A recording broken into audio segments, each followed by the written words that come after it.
Se llama Fernando Soto, es abogado defensor, entre otros, de Luis Chocobar.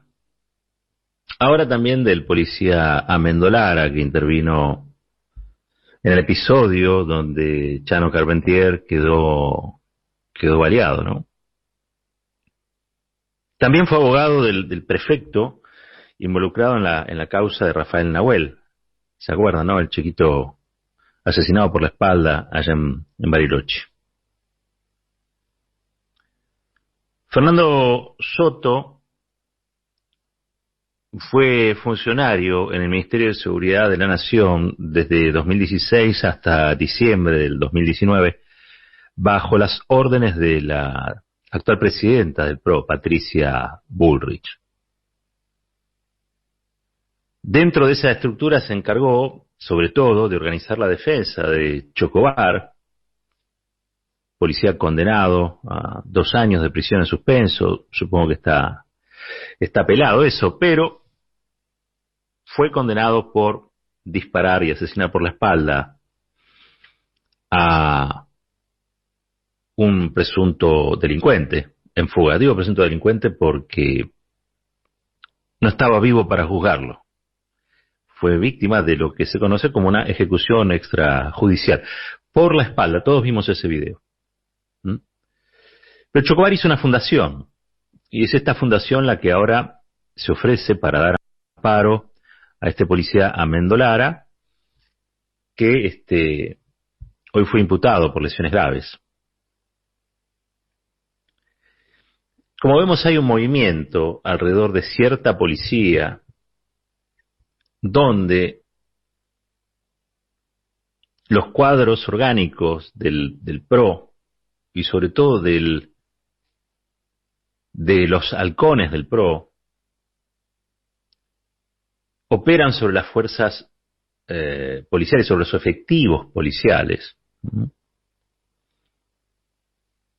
Y en esa operación utilizan lo que puede llegar a ser un conflicto penal, jurídico o de carácter profesional de estos efectivos como acumulación al interior de fuerzas armadas que, por verticales y militarizadas, generalmente están siempre en el límite de la actuación correcta o del ilícito. No hay mucho término medio. Lo que hizo este policía Amendolara el otro día, y lo hablamos, pareciera ser más un error sistémico, es decir, enviar a alguien que no está preparado para reducir a una persona que tiene algún tipo de brote o de crisis, y actuar en un caso que es de salud como un policía, ¿no? Esto es como pedirle a un trabajador del frigorífico que corta la media res con la sinfín, con la sierra sin fin, que se dedique a hacer operación de córnea. Son dos cosas totalmente distintas, ¿no? Y era interesante esa discusión, la planteamos acá, era muy interesante esa discusión, porque te pone en la necesidad de discutir qué tipo de fuerzas policiales querés, pero fundamentalmente cuál es el estado de la salud mental de la población. Cuáles son las agencias y los recursos estatales puestos en juego para atender lo que es un problema de salud que muchas veces no se ve. Y cuando se manifiesta, como se manifestó en el caso de Chano Carpentier, y tantos otros, nos vimos enterando ahora que hay casos en Salta, que hay casos en Chubut, el Estado pareciera resolver por vía de la fuerza o de la brutalidad policial, que puede terminar en la herida de bala o en el asesinato. Dijimos acá, porque no es la idea tampoco tener un discurso, una prédica antipolicial, Dijimos acá que probablemente Amendolara no estaba preparado, probablemente llegó al lugar, hizo lo mejor que pudo, y probablemente terminó cometiendo una torpeza en el marco de una situación ingobernable, inmanejable porque él mismo no tenía los recursos, el entrenamiento, el conocimiento para poder gobernarla. Lo dijimos en este micrófono, los policías no son de repuesto. Si alguien avanza sobre el policía con una cuchilla, un elemento cortante o punzo cortante, como se dice, no tiene mucha opción el policía.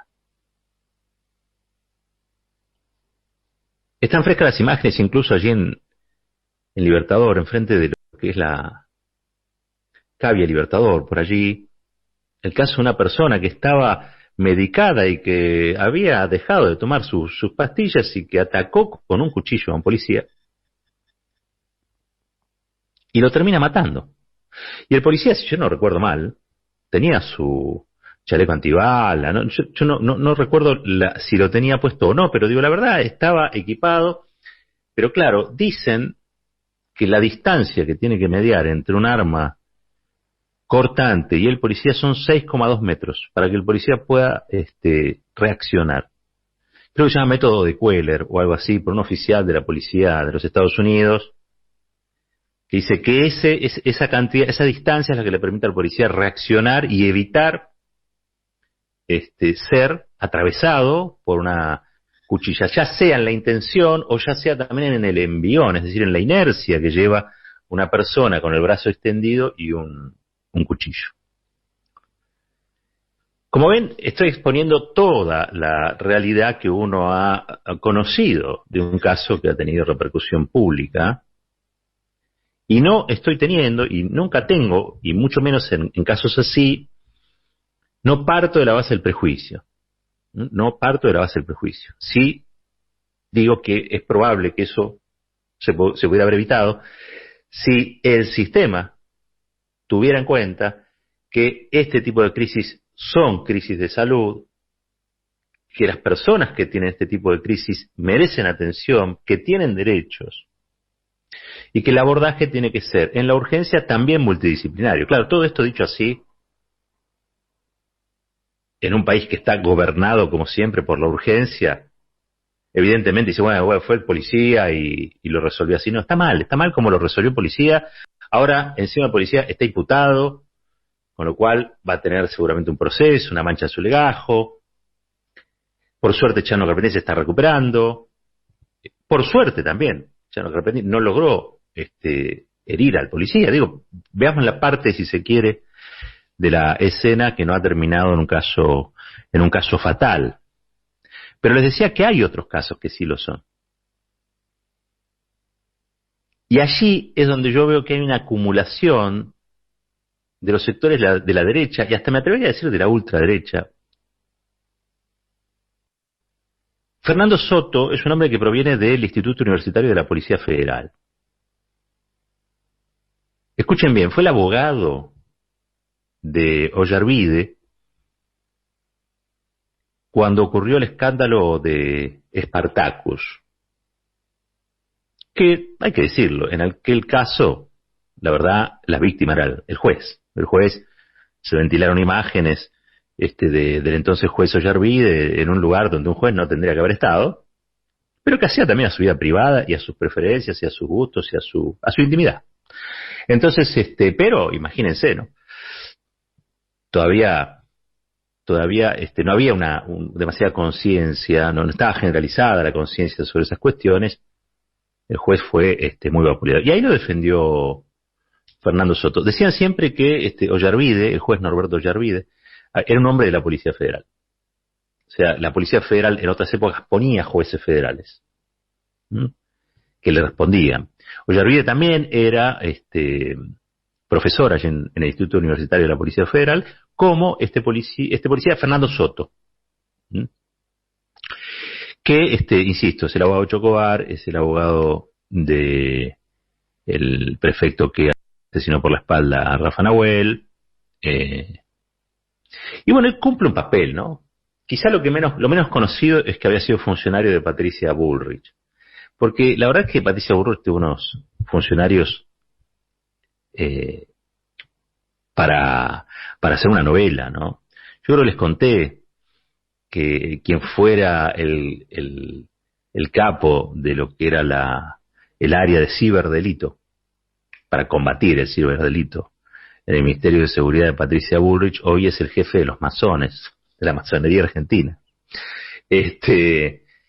Y la verdad es que si uno tiene que pensar en el papel que hoy cumple Patricia Bullrich, pero en lo que hizo desde su ministerio, lo que vemos es una acumulación al interior de las fuerzas. Yo no me olvido cuando los gendarmes le entregan un sable en reconocimiento, porque ella había dicho que no se podía resolver cada cosa tirando un gendarme por la ventana. Nadie le recordó entonces que no los tiró por la ventana, pero más de 40 gendarmes murieron tratando de reprimir una protesta social en la Jujuy de Morales, ¿no? Eso fue el comienzo del mandato de Patricia Bullrich. Bueno, les decía, a mí me parece que trabajan fuertemente desde esa fundación para acumular en lo que habitualmente el progresismo le cuesta, que es tener una política hacia los sectores de las fuerzas de seguridad, fundamentalmente las fuerzas de seguridad, que terminan aprovechando estos grupos, estas facciones, estos espacios políticos, y me da la impresión de que en realidad los están tratando de organizar. En la Argentina es probable que se dé, entre comillas, voy a decir esto, una sindicalización por derecha de las fuerzas de seguridad, y eso es peligroso. En su origen, esto siempre lo cuento, yo le presto atención a estos asuntos. Recuerden ustedes el golpe policial que le quisieron dar a Rafael Correa, ¿no? Recuerdan también la sublevación de gendarmes allá y prefectos contra Cristina Fernández de Kirchner. Recuerdan también la sublevación, que en ese caso yo creo que tuvo una base muy concreta, que eran los sueldos de hambre de la policía cordobesa, ¿no? Razón por la cual hoy en Córdoba al kirchnerismo se le hace muy difícil hacer pie, entre otras cuestiones porque mientras había una huelga policial que le hacían al entonces gobernador de la Sota, el gobierno federal se mostró renuente a enviar tropas de gendarmería para calmar la situación, o las mandó tarde. Lo que sí, eso fue muy bien utilizado después por de la Sota y por el radicalismo cordobés para fustigar a Cristina, al kirchnerismo. Hoy se le hace muy difícil.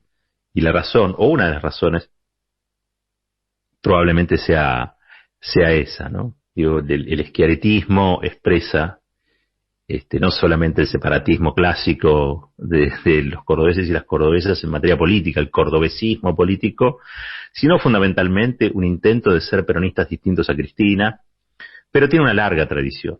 Tiene una larga tradición el peronismo cordobés, eso es innegable también. Pero lo cierto es que ese episodio, esa huelga policial, hace que hoy sea para el kirchnerismo prácticamente infranqueable la provincia. Prácticamente infranqueable la provincia. Es decir, episodios de levantamiento o de sedición policial dejan marcas, dejan huella, son desestabilizadores. Recordemos los patrulleros dando vueltas alrededor de la Quinta de Olivo, esto fue el año pasado, ¿no? De la protesta de la bonaerense, donde andaba Soto ahí también dando vueltas. También había un funcionario radical que ahora está trabajando con el intendente Garro de La Plata, al que en un documental que yo les recomiendo, y lo hice también por la mañana, digo, pero un documental que les recomiendo, que se llama Subversión, no Subversión, sino Subversión, muestra lo que ha sido el proceso para tratar de organizarse como sindicato de varias policías, gendarmes y prefectos y penitenciarios y agentes penitenciarios en todo el país. Hay una escena que yo les recomiendo por lo llamativa, ¿no? En el salón Felipe Vallese de la CGT con Gustavo Vera, ¿se acuerdan, no? El legislador porteño de la Alameda, un hombre muy cercano al Papa, un enemigo de Estiuso, históricamente enemigo de Estiuso. Está en el salón con una cantidad de gente allí sentada a su par, que son pues, referentes de esos sindicatos o de esas agremiaciones o agrupaciones policiales en el Salón Felipe Vallés de la CGT, ¿no? Y en un momento habla Vera y también habla uno de estos referentes y dice el referente, es un orgullo para ellos estar en la Casa de los Trabajadores y nada más y nada menos que en este salón que se llama Felipe Vallés, que también fue un hombre que dio su vida como dan la vida a los policías. Y yo quedé sorprendido por esa escena, porque Felipe Vallese era un obrero joven, muy joven, un obrero metalúrgico que fue secuestrado y desapareció por la policía. Entonces, es muy chocante, la escena era muy chocante. Los referentes policiales que intentaban allí hablar, bueno, la verdad es que se les entendía, el reclamo era un reclamo por estar contemplado dentro de la ley de contrato de trabajo. No es que pedían ninguna cosa rara, pero bueno, llamativamente uno de los que participaba allí, que participa del documental y mucho, y se lo ve con el pancartas del sindicato de la policía bonaerense, creo que es de la policía de Buenos Aires, IPOBA se llama, es un hombre una persona joven, abogado también, que hicieron presentaciones ante la Corte Suprema para que la Corte Suprema les reconociera el derecho a agremiarse y a sindicalizarse. La Corte lo rechazó, pero hicieron manifestaciones. Bueno, este referente es un radical que trabaja con Garro ahora allí había sido de la policía bonaerense, ahora trabaja con Garro allí en el área de seguridad de la Intendencia de la Ciudad de La Plata. Como vemos, hay una acumulación sobre esas fuerzas de sectores fundamentalmente de la derecha. A eso iba hoy, por eso me sorprendió. No es lo mismo Chocobar que Amendolara, no es lo mismo. Pero sin embargo, están juntos, alguien los juntó, y ahí hay una operación de un exfuncionario de Patricia Bullrich, que recordemos, son los que trabajan para meter bala, para congraciarse con los integrantes de fuerzas de seguridad, que producto de las dictaduras en la Argentina terminaron convirtiéndose en fuerzas militarizadas, verticales, sin democracia interna, sin deliberación interna.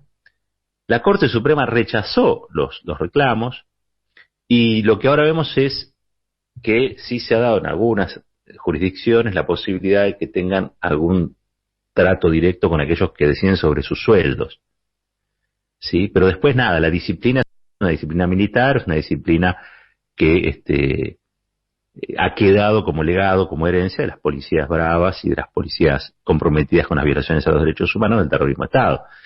Probablemente hoy la mayoría de los que integran esas policías no tengan en la cabeza las barbaridades que tenía Camps, eso ya estoy seguro que ya no pasa por ahí, pero es verdad que la prédica habitualmente que los roza, que los rodea, que los aborda, que los incluye, es una prédica de derecha.